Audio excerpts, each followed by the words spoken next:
he hasn't stated again how hard they're playing. Just what does it mean to see your guys kind of answer that bell and keep going, even though you don't have playoffs to play for? Yeah, that's what we're rallying around in terms of I'm a firm believer that you don't get better by just picking up bad habits at the end of the season, or just kind of rolling the ball out there and letting things, letting the chips fall where they may.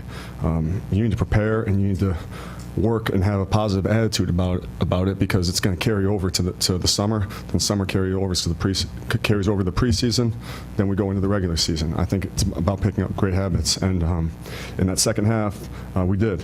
Offensively in the first half, we were pretty good, but defensively we were not. Then a little bit of yelling at halftime, and here we go in the second half again.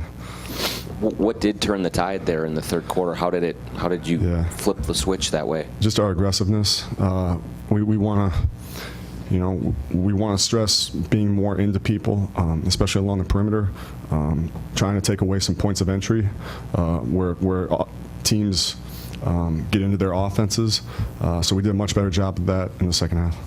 Talk about trying to build good habits and work as hard as you can down the stretch. Have you been pretty happy with what you've seen here these last couple of weeks? It seems like, other than maybe a bad quarter here or there, it's generally been pretty good. Yeah, I'm very happy, and I'm I know I probably sound like a broken record, but it's all real feelings that how much I love, and our staff loves our guys in the locker room, just because of the way that they have been able to stick with it during adverse circumstances in a lot of ways. And the credit goes to them with just how the guys come in and approach every day, and we never have anybody grumble about why we're doing this, why we're doing that. I mean, everybody is very workmanlike, and that's makes it a lot easier to coach. You were talking this morning about the job that Keita and Cam had done with the opportunity they've got, but again with Gorgui, you talk about building into a next season. It's almost like he's reimagined himself. I mean, I know this has been a theme of his play of late, but what do you think is at the core of this revival of his game? I've said it a number of times about the veterans that we have on this team, and I consider Gorgui a veteran now. But they approach it with a positive attitude, and I get it. Like it was tough for Gorgui when he was not playing he wasn't in the rotation. That's hard, but he didn't pout. He was a great teammate on the bench, and then he came in and worked every day. So he just stayed professional, and it's showing. Usually when you put the work in and your heart is pure with what you do, results are going to follow. And now the results might not be immediately, and they might not be exactly what you want, but somehow the results are going to follow. And Gorgui, he's just an example of that. How much more dangerous are you guys offensively when Dario gets off to the type of start that he had tonight? That's what we've wanted when we inserted Dario into the starting lineup. We got a very balanced scoring attack tonight, and our All-NBA center played under 30 minutes, and he had 13 points.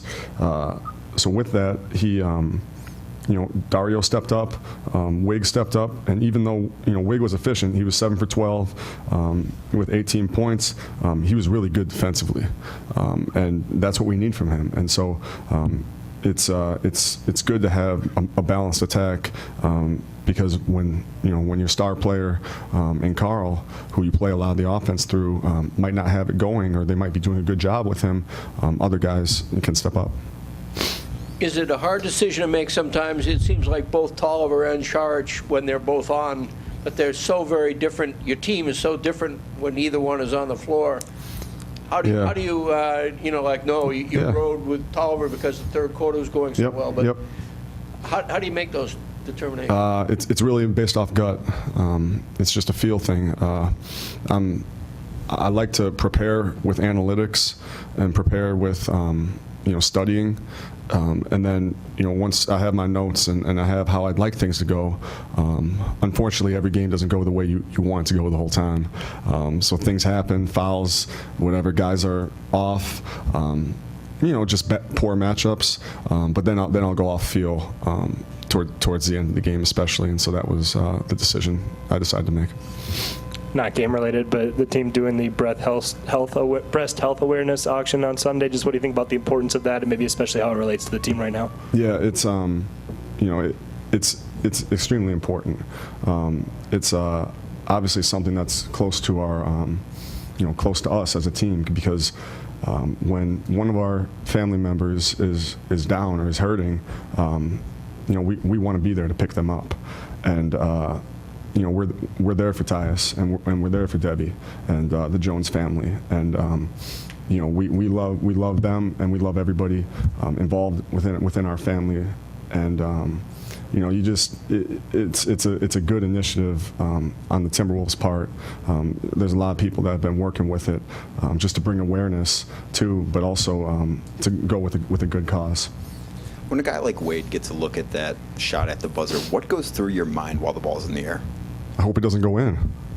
But it's the fact that you almost feel like it's like a storybook type situation. He's the epitome of class in the NBA, and just how he approaches the game, takes care of his body, and he has an unbelievable first half tonight. We're sending him off the way he should be sent off, in terms of honoring him here, and the fans were great, both for us and then also honoring Dwayne Wade.